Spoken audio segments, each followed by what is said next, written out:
Fiziev versus Gaethje, that's an interesting one. Fiziev versus Gaethje is interesting for one particular reason, which is, where's Paddy the Baddy? There is no bigger opportunity that Paddy the Baddy has been presented with than having Justin Gaethje and Dave Portnoy in a public back and forth. To be in a public back and forth that Dave Portnoy, who has a voice, went and shared the voice. In fact, he went even further than that. He went over to the Joe Rogan program and he told the story on the Joe Rogan program as well. And it wasn't overly salacious. They got in some kind of a verbal back and forth, and Justin Gaethje threatened Dave. Dave has a guy. Dave has a guy in the weight class. Dave's guy in the weight class was on a longer win streak than Justin Gaethje. Dave's guy in the weight class on a longer win streak than Justin Gaethje also happens to be younger than Justin. Dave's guy in the same weight class who happens to be younger than Justin happens to be a bigger draw, and he's on a bigger win streak than Justin. I mean, what do you want to do? You want to just keep sitting here and telling me that Paddy the Baddy isn't ready for Justin Gaethje? Is that what you want to do? I mean, is that how you think that the sport is done? We pick a guy and then we go make sure that it favors him? Because I hear you bring that argument up all the time, but I never have met that guy. I've never met the guy that's what you go and do it for. I meet guys that position themselves to have an opportunity to be in a really big fight. And when the president of Barstool is now going to put his guy forward, you have a really big fight. But he didn't take it. Why? Why didn't he take it? Was it not offered to him? Now, that would be a surprise to me because Gaethje versus Fiziev is on the same card as Leon versus Kamaru, which means what? Which means they're going to London. You're telling me somebody knew the story with Dave Portnoy and Paddy the Baddy, got Justin involved, made the decision that he's going to come to London, but never thought to connect the dots and put him in there. Is that what you're telling me you think happened? We got somebody that got real close to this, just couldn't put Paddy in there, had to put Fiziev in there instead. And then what happens when we tell them, hey, why'd you do that? They go, I hadn't even thought of it.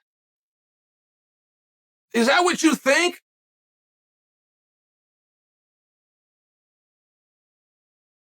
It's ridiculous, and it's absurd.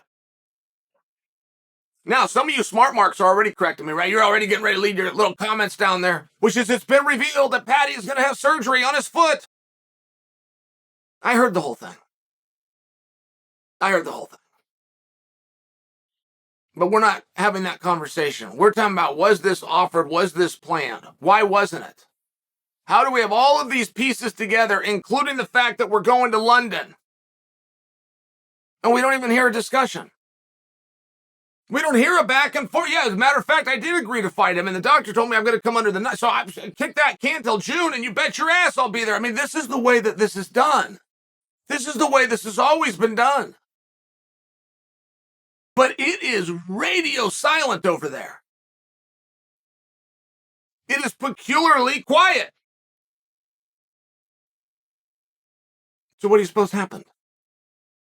And one thing about it that I really do find interesting for Paddy, I mean, I think that's a great fight. That was something tremendous that was given to him. I mean, Dave Portnoy did everything that he could to be helpful in this situation. He truly did. But one reason I bring it to you is this is in line with Paddy the Baddy. Paddy the Baddy has never got involved with calling people out and doing that whole game in the media. Never. And there's also never been a fighter that can get as over as Paddy the Baddy missing that ingredient. It's never been done before. Never.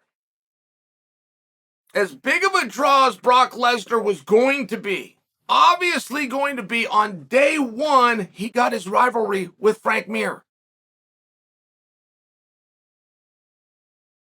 Matt Hughes, George St. Pierre, right? Like any way that you want to do it, they all had that. And you might skip the guy. You might not get to the guy. It might be 4 or 5 fights. It might be 4 or 5 years, but you still have him. You'll still use that guy for headlines. You'll still use that guy as your pawn to get attention, build a bridge, and go in a different direction with it.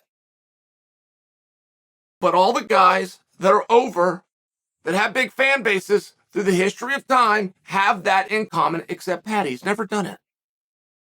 He's never done it. Paddy's breaking the rules. And it's working. And that's where I'm more interested. That is what I find a lot more fascinating.